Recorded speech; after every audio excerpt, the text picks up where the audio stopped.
Shri Anand Kumar, chairman all India forum of real estate regulatory authority, Shri Satish Chandra ji, chairman JNK RERA, all India forum of real estate regulatory authority की governing council की बैठक में उपस्थित विभिन्न राज्यों और संघ शासित प्रदेशों के chairman, Mandeep Kaur, commissioner secretary housing and urban development Jammu Kashmir, urban development department के सभी ऑफिसर्स, गेस्ट, देवियों, सज्जनों और मित्रों, सबसे पहले मैं आप सबका जम्मू कश्मीर में स्वागत करता हूं और अभिनंदन करता हूं। पिछले कुछ दशकों में जिस प्रकार रियल एस्टेट सेक्टर ने प्रगति की है, उसे देखते हुए ये बात कही जा सकती है कि विकसित भारत की परिकल्पना में यह सेक्टर इकोनॉमी की रीढ़ बनेगा। और जैसा कि आपके अध्यक्ष आनंद कुमार जी बता रहे थे, 18% तक GDP में योगदान भी देने की सामर्थ्य इस सेक्टर में है। मार्च में जो अनुमान लगाया गया था, अभी आनंद जी ने बताया भी कि GDP में योगदान 7 से 8% के बीच में है। इसकी तेज गति से हो रही वृद्धि के पीछे अगर हम विचार करेंगे तो मुझे लगता है कि उसमें आम आदमी के सपने ज्यादा हैं। हाउसिंग, रिटेल, हॉस्पिटैलिटी, कॉमर्शियल, ये चारों सब सेक्टर देश के लोगों की आकांक्षाओं का प्रतिनिधित्व करते हैं। और इसलिए मुझे लगता है कि रियल एस्टेट से जुड़ी जितनी भी रिसर्च या कंसल्टेंसीज की फॉर्म्स हैं, वो मानती हैं कि organised retail real estate stock में भी आने वाले दिनों में भारी बढ़ोतरी होने की संभावना है। लग्जरी होम्स में 20 वर्ष की पहली तिमाही में लगभग 28% की ग्रोथ हुई है। बड़े शहरों के अलावा छोटे शहरों में भी टाउनशिप डेवलपमेंट ने रियल एस्टेट सेक्टर को गति देने में मदद पहुंचाई है। घर की कीमतें भी बढ़ी हैं। अनुमान किया जा रहा है 14%, 15% कीमतें भी बढ़ी हैं। और एक अनुमान के अनुसार 2026 में इसमें 3 से 5% की वृद्धि और हो सकती है। नीतिगत निर्णयों और रिफॉर्म्स ने भी स्वाभाविक रूप से इस सेक्टर को गति भी दी है, एक नई ऊर्जा का संचार भी किया है। प्रधानमंत्री जी के नेतृत्व में टाउनशिप और सेटलमेंट डेवलपमेंट प्रोजेक्ट्स में 100% FDI को मंजूरी भी अब भारत सरकार ने दे दिया है। एक रिपोर्ट में देख रहा था, उस रिपोर्ट के मुताबिक इंडियन रियल एस्टेट में फॉरेन इक्विटी वर्थ $3.1 बिलियन दर्ज की गई है। और में PM आवास योजना में जो 1 करोड़ नए घर बनने की स्वीकृति मिली है, तो ये मोटे तौर पर अगर ध्यान में हम लाएं तो 10 लाख करोड़ रुपए का इन्वेस्टमेंट ये होने जा रहा है। इंडिया ब्रांड इक्विटी फाउंडेशन की रिपोर्ट का जिक्र भी मेरे पहले भी हुआ है। 2030 तक हमारा रियल एस्टेट $1.04 ट्रिलियन पहुंच सकता है। और उस रिपोर्ट के अनुसार, जैसा भी आनंद जी ने भी बताया कि एग्रीकल्चर के बाद रियल एस्टेट दूसरा सबसे अधिक रोजगार देने वाला क्षेत्र बन गया। इसके साथ साथ ये भी सच है कि कई दशकों से इस सेक्टर ने अनेक चुनौतियों का भी सामना किया है।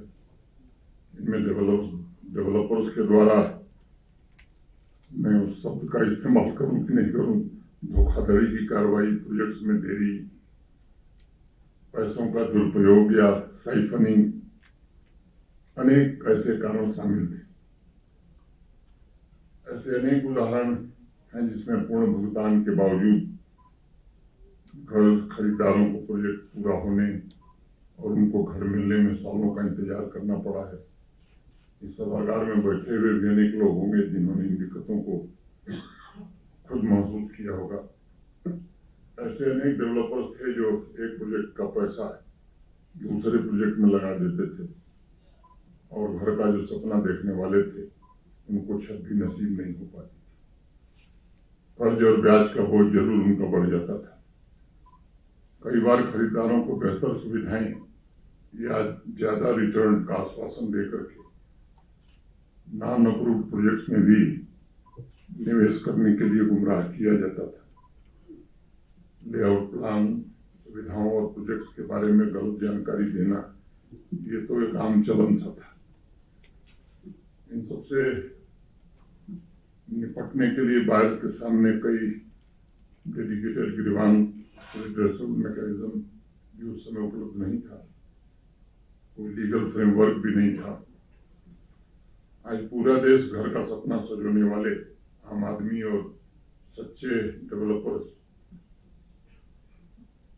मैं समझता हूं कि भारत के प्रधानमंत्री जी के प्रति सभी लोग कृतज्ञ हैं। 2016 में रेरा की स्थापना से एक बात तो तय हो गई कि कोई व्यापक रेगुलेटरी फ्रेमवर्क अब देश में स्थापित हो गया है जो सभी स्टेक होल्डर्स, चाहे वो घर खरीदने वाले हों, डेवलपर्स हों, फाइनेंशियल इंस्टीट्यूशंस हों या गवर्नमेंट हो, इनके हितों को संतुलित रखने में सफलता मिली। एक और बात मैं कह सकता हूं कि रेरा ने ट्रांसपेरेंसी और अकाउंटेबिलिटी स्थापित करने में बड़ा प्रयास किया है और इससे रियल इस्टेट का कायाकल्प होना प्रारंभ हो गया है। अब सारी जानकारी पब्लिक डोमेन में है। एक आंकड़े के मुताबिक देश भर में स्टेट रेरा अथॉरिटी लगभग 1.5 लाख शिकायतों का निवारण करके होम बायर्स को राहत पहुंचाने का काम किया है। लेकिन चुनौतियां समाप्त नहीं होती हैं, बढ़ती ही जाती हैं। और मेरे पूर्व भी आपने जिक्र भी किया, मैं भी मानता हूं कि अफोर्डेबल हाउसिंग ये एक बड़ी चुनौती हमारे भारत जैसे देश के लिए। रियल इस्टेट में जो प्रगति हुई है, हर वर्ष घर के दाम बढ़ रहे हैं। बड़े और छोटे शहरों में मध्यम वर्ग के सामने एक बड़ा संकट है कि वो अपने लिए छत का इंतजाम कैसे करें। पिछले कई वर्षों में प्राइवेट इन्वेस्टमेंट लग्जरी हाउसिंग में हुआ है। मध्यम वर्गीय परिवारों को सरकार के भरोसे ज्यादातर छोड़ दिया गया। मुझे लगता है कि अभी ये समय आ गया है और आप सबसे आग्रह होगा कि प्राइवेट सेक्टर और रियल इस्टेट डेवलपर किफायती मकानों को ज्यादा से ज्यादा बना सकें। उसमें कैसे उनकी भूमिका बढ़ सकती है, इस पर आप सब 2 दिन जरूर चर्चा करें। एक और चुनौती जो सामान्य रूप से व्यवहारिक रूप में देखने में आती है वो मोनोपोली की है। इस वर्ष जुलाई में एक बिजनेस अखबार में खबर छपी थी और उसने लिखा था कि भारत के टॉप रियल इस्टेट डेवलपर्स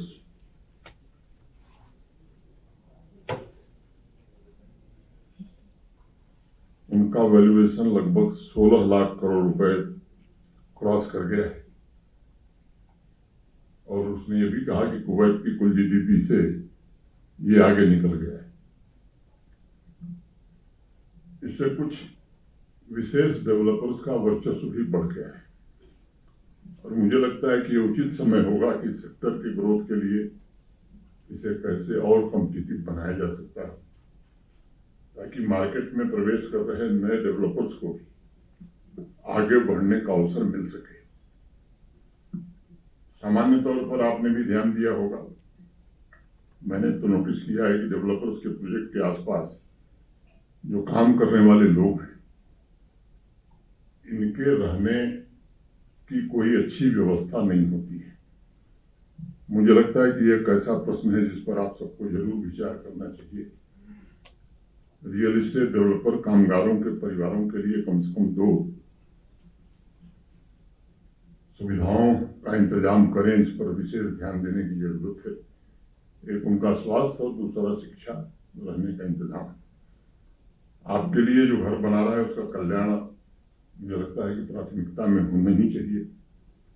और इस फोरम पर जुटे हुए सभी लोगों से मैं अनुरोध करूंगा, वो डेवलपर्स के ग्रुप जैसे नरेटको है या वो दूसरा, उनके साथ बातचीत करके हमें सुनिश्चित करना चाहिए कि कामगार और उनके परिवार किस तरह से अपनी बुनियादी जरूरतों को या अधिकारों को प्राप्त कर सकते हैं। दूसरी बात मुझे समझ में आती है कि सभी राज्यों या यूटीज में हाउसिंग से जुड़े जो रूल्स नियम हैं उनमें कैसे हार्मोनी हो सकती है, एकरूपता कैसे हो सकती है, एक दूसरा विचार का विषय हो सकता है। अथॉरिटीज की निरंतर कैपेसिटी बिल्डिंग हो रही है। हम सब आज टेक्नोलॉजी के, आर्टिफिशियल इंटेलिजेंस के उपयोग के द्वारा प्रोजेक्ट्स की रियल टाइम मॉनिटरिंग को कैसे और तेज गति दे सकते हैं। एक और बात मेरे ध्यान में एक नागरिक के तौर पर आती है कि एक समस्या जागरूकता की भी, अवेयरनेस की भी। जहां रेरा के 9 वर्ष की यात्रा के बावजूद अभी छोटे शहरों में मुझे लगता है कि घर के खरीदारों में उनके अपने अधिकारों की जानकारी का अभी भी नितांत अभाव है। अगर इस दिशा में ये फोरम कुछ विचार करके अवेयरनेस कैंपेन कैसे चलाया जाए जिससे सामान्य व्यक्ति को सहूलियत हो सके और ऐसे प्रोजेक्ट में अपनी गाढ़ी कमाई लगाने से वो बच जाएंगे जिंदगी भर की कमाई, जो न पूरा होने वाला है न प्रूफ है। मैं जानता हूं आप में से यहाँ उपस्थित बहुत सारे अधिकारी इन विषयों पर ऑलरेडी काम कर रहे होंगे। मैं उम्मीद करूंगा कि रेरा के विजन के मुताबिक आप एक ऐसा इकोसिस्टम देश में विकसित करने में कामयाब होंगे जहां ज्यादा से ज्यादा ट्रांसपेरेंसी हो, निष्पक्षता हो और एक सामान्य व्यक्ति जो घर का सपना देखता है उसके साथ अधिकतम न्याय कैसे मिल सके। प्राइवेट प्लेयर्स के लिए एक दूसरा बड़ा अवसर जो अभी उपलब्ध हुआ है, 1 लाख करोड़ रुपए के न्यू अर्बन चैलेंज फंड के रूप में आया है। प्रधानमंत्री जी के नेतृत्व में देश के 300 शहरों को रीडेवलप करने के लिए इस फंड का प्रावधान किया गया है, जिसमें सेंट्रल गवर्नमेंट, स्टेट गवर्नमेंट और प्राइवेट डेवलपर्स को मिलकर के एक साथ काम करना है। मुझे विश्वास है ये इनिशिएटिव हमारे शहरों को ग्रोथ हब या ग्रोथ सेंटर के रूप में विकसित कर सकेगा और सस्टेनेबल अर्बन प्लानिंग, इनोवेशन, सशक्त इंफ्रास्ट्रक्चर, ईज ऑफ लिविंग को सुनिश्चित करने में मदद भी करेगा। मैंने शुरुआत में ही एक बात कही कि विकसित भारत में आपके सेक्टर की बड़ी महत्वपूर्ण भूमिका होने वाली है। इस संकल्प को सिद्ध करने के लिए रियल एस्टेट सेक्टर को मुझे लगता है समतामूलक विकास और अर्बन ट्रांसफॉर्मेशन को केंद्र में रख करके आगे अगर हम बढ़ें तो मुझे लगता है कि उस लक्ष्य में हम सफल हो सकेंगे। आप सबने मुझे कुछ कहने का अवसर दिया, मैं आप सबके प्रति हृदय से कृतज्ञता ज्ञापित करता हूं और उम्मीद करता हूं कि 2 दिन की सार्थक चर्चा के बाद इस सेक्टर की तस्वीर बदलने में आप सब अपनी महत्वपूर्ण भूमिका का निर्वहन कर सकेंगे। फिर से आप सबका एक बार स्वागत करते हुए अपनी बात में ही पूरी करता हूं। धन्यवाद। जय हिंद।